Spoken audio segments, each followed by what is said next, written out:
Hello and welcome to the LLG Grapevine podcast. You're listening to Helen McGrath, Head of Public Affairs, and Dennis Hall, LLG Bulletin Editor. Hello, everyone.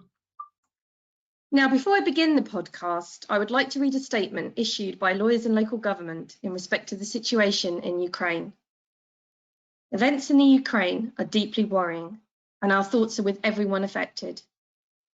It's an enshrined principle of international law that a state is prohibited from using the threat or use of force against the territorial integrity or political independence of any state. LLG hope for a quick end to hostilities and the restoration of normal governance and protection of human rights. The threat or use of force can also, in some circumstances, extend to acts in cyberspace. In consequence, the National Cybersecurity Centre has issued guidance on the steps to take when the cyber threat is heightened. The guidance, Actions to Take When Cyber Threat is Heightened, encourages organisations of all sizes to follow actionable steps that reduce the risk of falling victim to an attack. LLG know that some of you will have personal connections to the Ukraine, and we understand this must be an extremely difficult time. We would encourage you to reach out to your manager and colleagues if you feel able to do so. The government have also issued guidance on support for family members of British nationals in Ukraine and Ukrainian nationals in Ukraine and the UK, which you may find helpful. Now, Dennis, Brexit legal controversies are still dividing opinion, it seems. Helen, yes, you will recall the discussion about removing the supremacy of EU law at our last governance conference when our guest speaker, Joshua Rosenberg, led the debate. Well, the topic is now back in the news. Here's the story. Former head of the government legal department, Sir Jonathan Jones, has said that the UK should retain the supremacy of EU law in order to avoid legal uncertainty and unpredictable consequences. He told the European Scrutiny Committee in Parliament that he was very wary of the idea that retained EU law could be dealt with by some kind of technical and quick fast-track mechanism. He said that there is a case for keeping the supremacy of EU law, telling MPs, "I think one has to be very careful about what the consequences would be of getting rid of it unless you do something very clear in its place." Sir Jonathan added, "Any powers to make changes via secondary legislation should themselves be scrutinised very carefully so that Parliament can have the proper input into what will potentially be the biggest overhaul of our statute book that any of us can remember.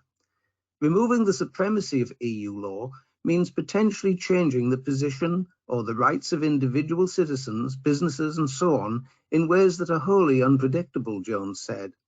He warned that its removal will provoke litigation and we can't be certain where that might arise or what the outcome would be, telling MPs to beware of the unintended consequences of doing this. This issue matters to us. Many aspects of local government legal practice are connected to EU law. We need certainty in order to advise effectively.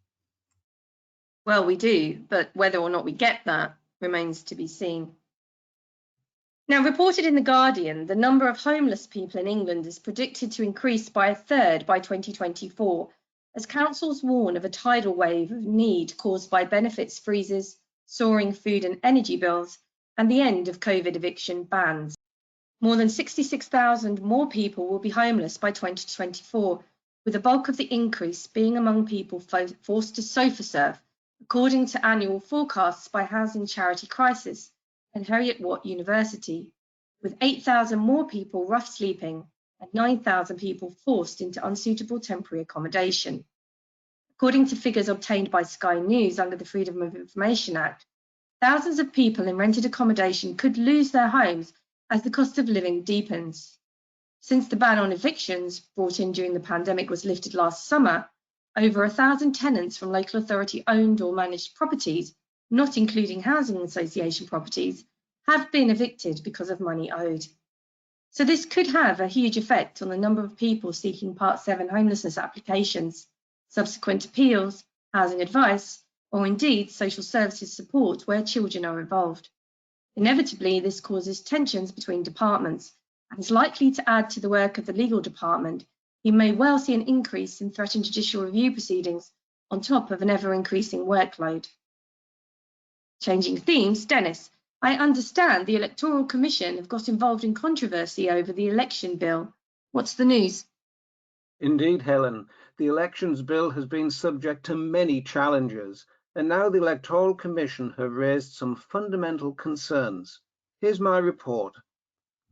In an unusual move, the elections watchdog, the Electoral Commission, has urged the government not to give ministers a greater say in its work, saying that plans to do so would seriously undermine its independence and could affect confidence in the wider electoral system.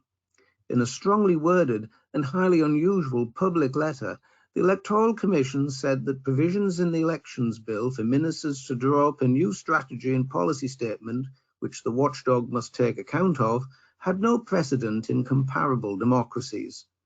The Commission said that this proposal is inconsistent with the role that an independent Electoral Commission plays in a healthy democracy.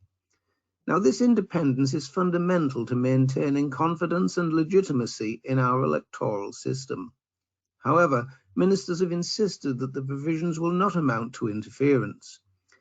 The Elections Bill contains a number of other controversial elements, not least plans to oblige anyone who votes in person at a general election across the UK or in local elections in England to show photo ID first.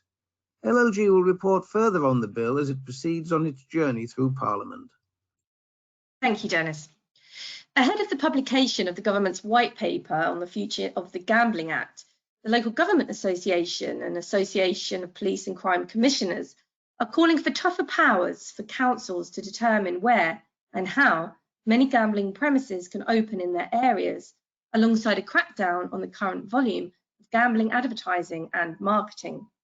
The LGA reports that evidence shows that gambling and betting premises are typically located in more deprived areas, where residents may be more vulnerable to issues stemming from gambling and betting. However, councils currently have limited powers to prevent the opening of a gambling premises, even if there are already others nearby or there are reasons why it may not be an appropriate location, for example, because there are supported housing, treatment centres or schools in close proximity. The LGA is calling for councils to be given more legal flexibility and power to approve or reject applications for local gambling premises, depending on local circumstances, taking into consideration the interests of the local economy, community impact, and views of local residents. Councillor Kaliskan, chair of the LGA's Safer and Stronger Communities Board, said, "The government should take steps to reduce the volume of advertising and marketing offers that are routinely made available via television and online. The review is a golden opportunity for the government to implement further measures and empower local communities and their elected representatives to determine what and how many gambling premises they have in their local areas. It is unacceptable that councils have such limited powers to refuse applications for new premises." Returning back to a housing theme, Dennis, homelessness duties of local authorities are often in the news, and you've spotted a case concerning how repeat homelessness applications ought to be dealt with. Tell us more. Yes, so when is a second application a proper application under the Housing Act 1996? Here's my report on the case. In a case that has attracted the attention of several commentators, the Court of Appeal has allowed a claimant's appeal over the dismissal of his claim for judicial review of a decision by a council which refused to accept his second homelessness application on the basis that it revealed no new facts. This is the case of Minot against Cambridge City Council. The case raises the key issue: when may a local housing authority refuse to entertain a second homelessness application which purports to be a fresh application? This was the central question in the case. Now, the case decides that a second application may only be refused when the new application is identical to the previous application, where it is based on exactly the same facts, disregarding only fanciful allegations and trivial other facts. The court said that the authority's inquiry falls into two stages. Stage one, is the purported application on the above basis an application at all? Stage two, if so, is the application well-founded? And at stage two, if it is reached, there is no shortcut for the authority. it must carry out the inquiries referred to in Section 184 of the Housing Act 1996. This case will be of interest to all practitioners concerned with homelessness applications, which, elsewhere in the bulletin this week, are reported to be on the rise across the country. The House of Commons Library has published a research briefing on social housing reform in England, What Next? According to the paper, 4 million households live in rented social housing in England, representing just under a fifth of all households. In 2020-21, 2.4 million of all households rented from housing associations and 1.6 million from local authorities. So on the 17th of November 2020, the government published the Social Housing White Paper entitled The Charter for Social Housing Residents. The Charter set out measures designed to deliver on the government's commitment to the Grenfell community that never again would the voices of residents go unheard. The White Paper was intended to deliver transformational change for social housing residents. And overall, the paper was well received by tenants, social landlords and the housing sector. Measures intended to raise standards, increase transparency and accountability, improve the complaints and redress process, and engage and empower residents have been widely welcomed.